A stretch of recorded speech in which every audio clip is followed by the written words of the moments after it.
আসসালামু আলাইকুম, স্বাগত জানাচ্ছি আরটিভির সকালের সংবাদে। আপনাদের সাথে আছি আমি সালিহা পারভিন সাথী।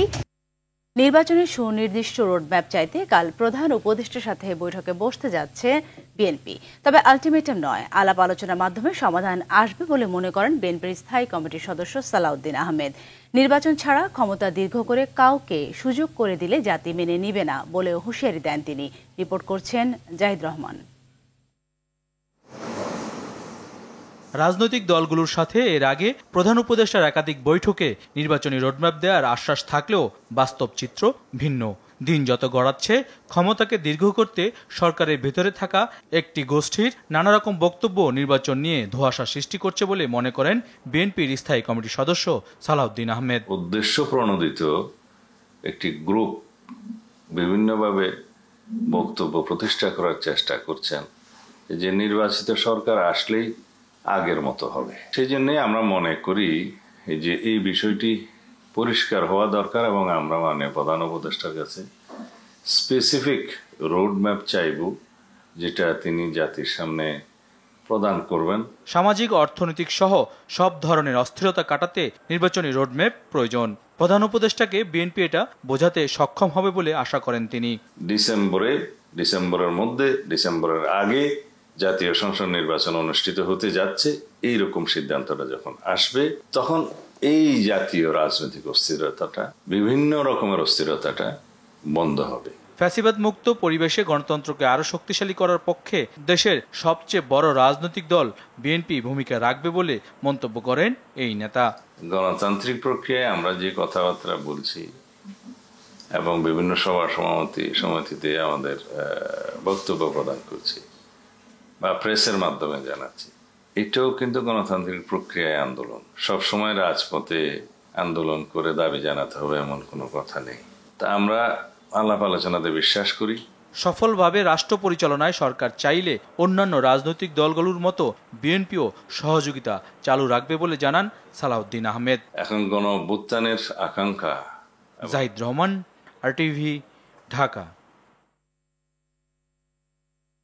সিন্ডিকেট সভার সিদ্ধান্ত প্রত্যাখ্যান করে ক্যাম্পাসে অবস্থান করছেন খুলনা প্রকৌশল ও প্রযুক্তি বিশ্ববিদ্যালয় কুয়েটের শিক্ষার্থীরা। সোমবার রাতে প্রশাসনিক ভবনের সামনে খোলা আকাশের নিচে অবস্থান নেয় তারা।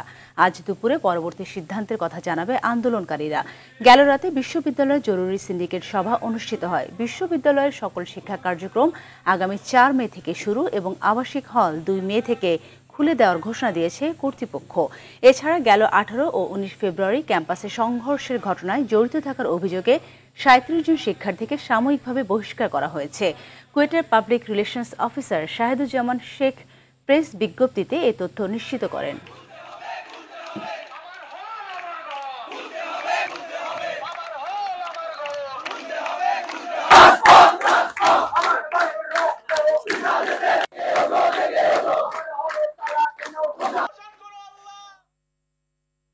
দর্শক, এ বিষয়ে আরো জানাতে খুলনা থেকে সরাসরি যুক্ত হচ্ছেন সহকর্মী SM মনিরুজ্জামান। মনির, জানাবেন শিক্ষার্থীদের অবস্থান কর্মসূচির বিষয়ে সর্বশেষ কি তথ্য রয়েছে আপনার কাছে?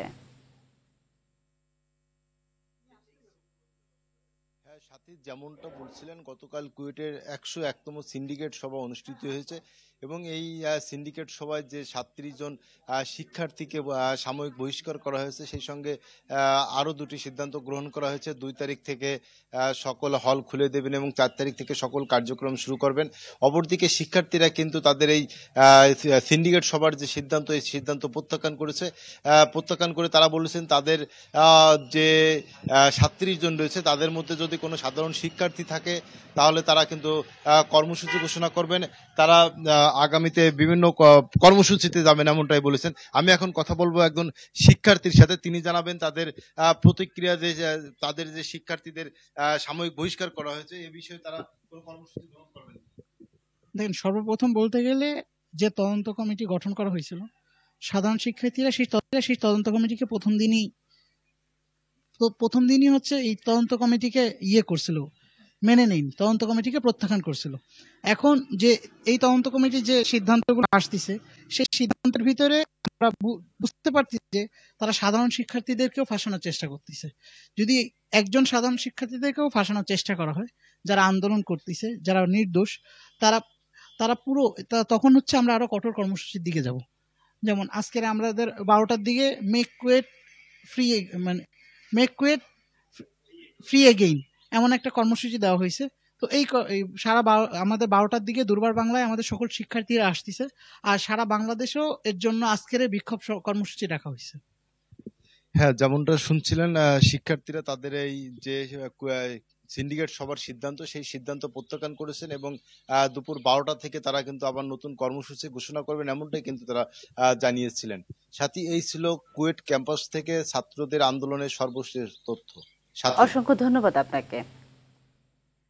শিল্পক্ষেত্রে গ্যাসের দাম বাড়িয়ে উৎপাদনের মূলে কুঠারাঘাত করা হয়েছে বলে মনে করেন শিল্প উদ্যোক্তা ও জ্বালানি বিশেষজ্ঞরা। এই সিদ্ধান্ত উদ্যোক্তা তৈরিতে প্রতিবন্ধকতা তৈরি করবে বলেও মত তাদের। আর উৎপাদন কমে যাওয়া ও দাম বাড়ার ফলে চাপ তৈরি হবে ভোক্তাদের জীবনমানের উপর। অরণ্য গফুরের রিপোর্ট। ভোক্তা ও ব্যবসায়ী প্রতিনিধিদের আপত্তির পরও ক্যাপটিভ ও শিল্প সংযোগে গ্যাসের দাম বাড়ানো হয়েছে 33%। নতুন সংযোগ নেওয়া সবাইকে গুনতে হবে এই বাড়তি দাম। তবে পুরনো শিল্প কারখানা অনুমোদিত লোডের অতিরিক্ত ব্যবহার করলে এ নিয়ম প্রযোজ্য হবে। অর্থনীতি পুনরুদ্ধারে সরকার যখন দেশি বিদেশি উদ্যোক্তাদের আকৃষ্ট করতে ব্যস্ত, তখন গ্যাসের দাম বাড়ানোর যৌক্তিকতা খুঁজে পাচ্ছেন না কনজিউমার অ্যাসোসিয়েশন অব বাংলাদেশ ক্যাবের জ্বালানি উপদেষ্টা ডক্টর শামসুল আলম। আর বিজিএমইএ স্ট্যান্ডিং কমিটির সদস্য মাসুদ কবির মনে করেন এ সিদ্ধান্ত উৎপাদনকে নিরুৎসাহিত করবে। নতুন বিনিয়োগকারীদেরকে নিরুৎসাহিত করা হয়েছে।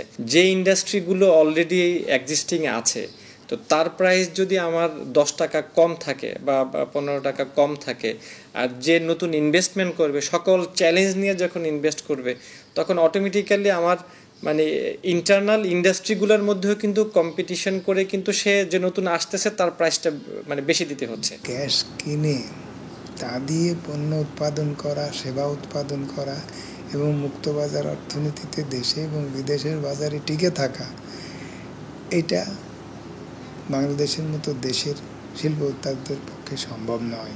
জ্বালানির মূল্য বৃদ্ধি করে সেখানে অস্তিত্বকে ঝুঁকির মধ্যে ফেলে দেওয়া, এইটার কোনো রকম রাষ্ট্রের দর্শন হতে পারে না। জুলাই পরবর্তীতে বন্ধ হওয়া কারখানার উৎপাদন পুষিয়ে দিতে পুরনো কারখানাগুলোর অতিরিক্ত উৎপাদনের আকাঙ্ক্ষাকে গ্যাসের অতিরিক্ত ব্যবহারে বাড়তি দাম গোনার নীতি দমিত করবে বলে মনে করেন তারা। এছাড়া এটা অসৎ কর্মকর্তা ও উদ্যোক্তাদের দুর্নীতির নতুন রাস্তা খুলে দিতে পারে। বাড়তি যদি আপনি প্রোডাকশন করেন তাহলে সেখানে আপনাকে বাড়তি চার্জ দিতে হবে।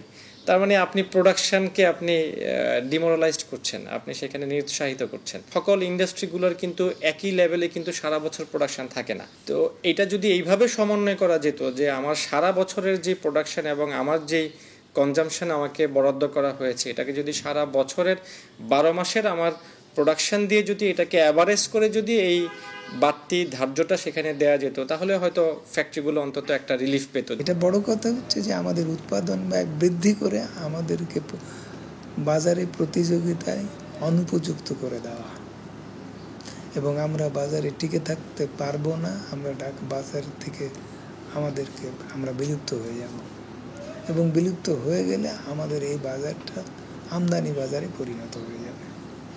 আমরা তখন ক্রেতা হব, আমরা তখন ভোক্তায় পরিণত হয়ে যাব। উৎপাদনের সঙ্গে জড়িত সব খাত শৃঙ্খলাপূর্ণ ও উদ্যোক্তা বান্ধব না করে গ্যাস ও বিদ্যুতের দাম বাড়ানো শিল্প বিকাশে প্রতিবন্ধক বলে মনে করেন জ্বালানি বিশেষজ্ঞ ও ব্যবসায়ীরা। অরণ্য গফুর, RTV, ঢাকা। সমুদ্রে মাছ ধরায় শুরু হয়েছে 58 দিনের নিষেধাজ্ঞা। এবার ভারত ও মিয়ানমারের সঙ্গে মিল রেখে এই নিষেধাজ্ঞা দেওয়ায় খুশি উপকূলের জেলেরা। আর পরিপূর্ণভাবে খালি হয়ে গেছে দেশের দ্বিতীয় বৃহত্তম মৎস্য অবতার কেন্দ্রের মাছ বাজার। এদিকে এবছর নিষেধাজ্ঞা শুরুর আগে খাদ্য সহায়তা পাননি পাথরঘাটা সহ বিভিন্ন এলাকার জেলেরা। এতে পরিবার নিয়ে দুশ্চিন্তায় পড়েছেন তারা। উৎপাদন বাড়াতে 15 এপ্রিল থেকে নিষেধাজ্ঞা শুরু হয়ে চলবে 11 জুন পর্যন্ত। পাথরঘাটার সমুদ্রগামী জেলে রয়েছে 10,050 জন। এবছর নিষেধাজ্ঞা শেষে সমুদ্রের চাহিদা অনুযায়ী মাছ পাওয়ার প্রত্যাশা জেলেদের।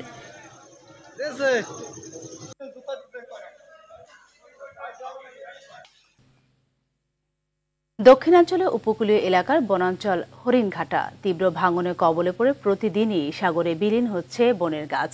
রয়েছে বন খেকোদের ছোবলও। এসব কারণে প্রতিনিয়ত হুমকির মুখে পড়ছে সুন্দরবনের আদলে সৃষ্ট এ ম্যানগ্রোভ বনাঞ্চল।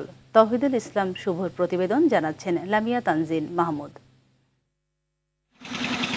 সংরক্ষিত হলেও কৃত্রিমভাবে তৈরি করা হরিণঘাটা ম্যানগ্রোভ বনে রয়েছে বিখ্যাত চিত্রা হরিণ, বানর, শূকর ও সাপসহ কয়েক শতাধিক প্রজাতির বন্য প্রাণী। এরই মধ্যে অবাধ বিচরণ রয়েছে ব্যক্তি মালিকানাধীন কয়েক হাজারেরও বেশি গরু ও মহিষের। প্রায় 15,269 একর আয়তনের বিস্তৃত এ বনভূমির কোনো তদারকি নেই বন বিভাগের।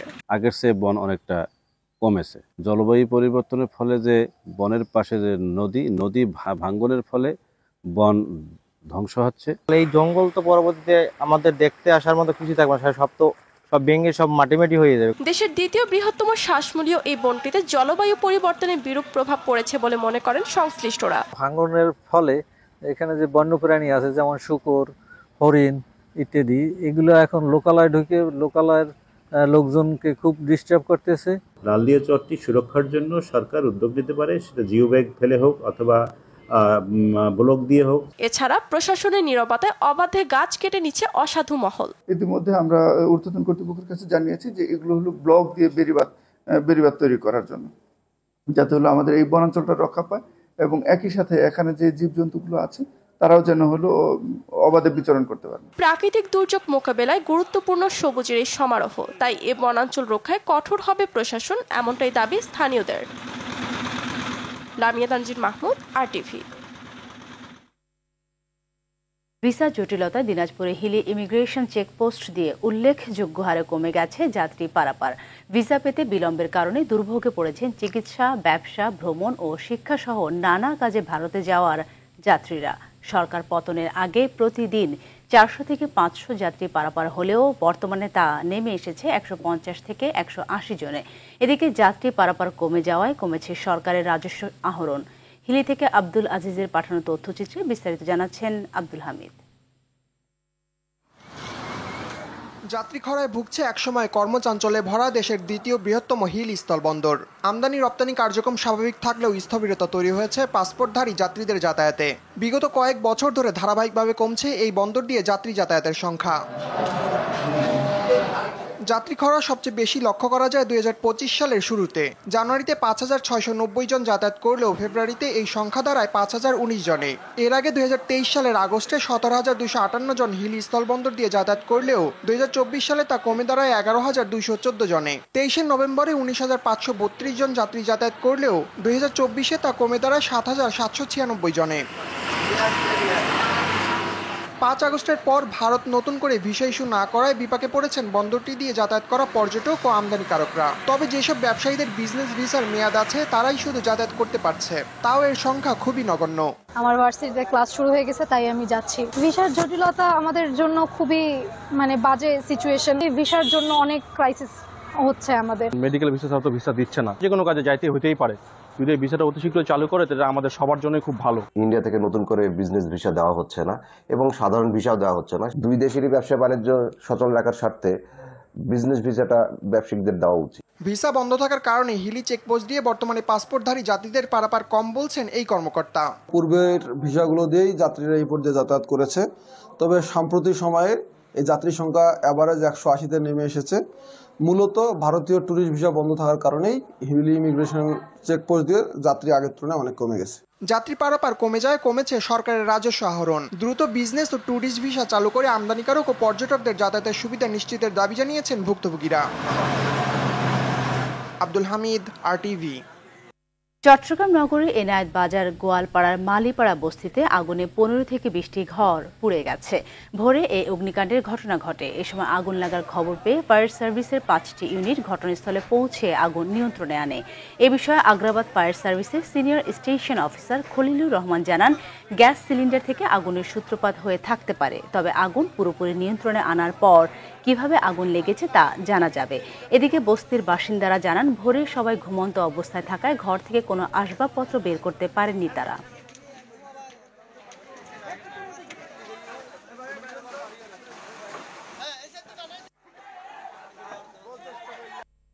IDLC পরিবর্তনের পথে বাংলাদেশ। যুক্তরাষ্ট্রে মহাকাশ গবেষণা সংস্থা নাসার সঙ্গে যৌথভাবে মহাকাশ অভিযানে সামিল হতে ৫৪তম দেশ হিসেবে নাসা আর্টিমিস অ্যাকর্ডসের সঙ্গে চুক্তি করেছে বাংলাদেশ। ফলে বাংলাদেশ ও যুক্তরাষ্ট্রের মহাকাশ গবেষণায় সহযোগিতার নতুন দুয়ার খুলল। বাংলাদেশ বিনিয়োগ উন্নয়ন কর্তৃপক্ষের নির্বাহী চেয়ারম্যান চৌধুরী আশিক মাহমুদ বিন হারুন ও বাংলাদেশে নিযুক্ত মার্কিন দূতাবাসের charge d' affaires Tracy Ann জ্যাকবসনের উপস্থিতিতে প্রতিরক্ষা সচিব মোহাম্মদ আশরাফ উদ্দিন আনুষ্ঠানিকভাবে চুক্তিতে সই করেন। গত ২১ জানুয়ারি পর্যন্ত এই চুক্তিতে মার্কিন যুক্তরাষ্ট্র, যুক্তরাজ্য, কানাডা, জাপান, সিঙ্গাপুর, দক্ষিণ কোরিয়া, অস্ট্রেলিয়া সহ ৫৩টি দেশ স্বাক্ষর করে। বাংলাদেশ এই চুক্তিতে যুক্ত হয়ে একটি সম্মানজনক আন্তর্জাতিক মহাকাশ জোটের অংশ হল। বাংলাদেশে স্পার্সোর মতো প্রতিষ্ঠানগুলো পৃথিবী পর্যবেক্ষণ ও জলবায়ু মনিটরিং স্যাটেলাইট তৈরি করতে প্রযুক্তিগত সহায়তা পেতে পারে, যা বন্যা ও ঘূর্ণিঝড়ের মতো দুর্যোগ ব্যবস্থাপনায় সহায়ক হবে।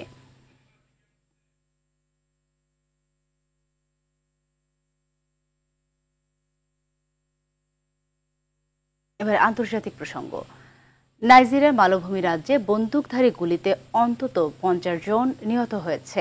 সোমবার নাইজেরিয়ার প্রেসিডেন্ট বোলা আহমেদ তিনুবু হামলার তথ্যটি নিশ্চিত করেছে বলে জানায় সংবাদ মাধ্যম এবিসি।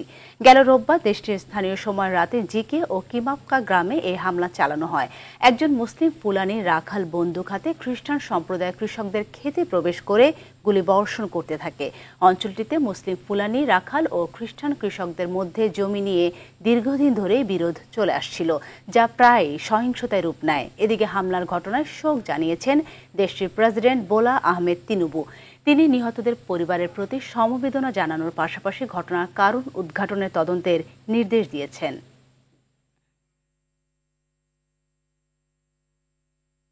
যুক্তরাষ্ট্রে বিরল খনিজ ও চুম্বক পদার্থ আমদানি বন্ধ করেছে চীনা সরকার। নিউ ইয়র্ক টাইমস এক প্রতিবেদনে তথ্যটি নিশ্চিত করেছে।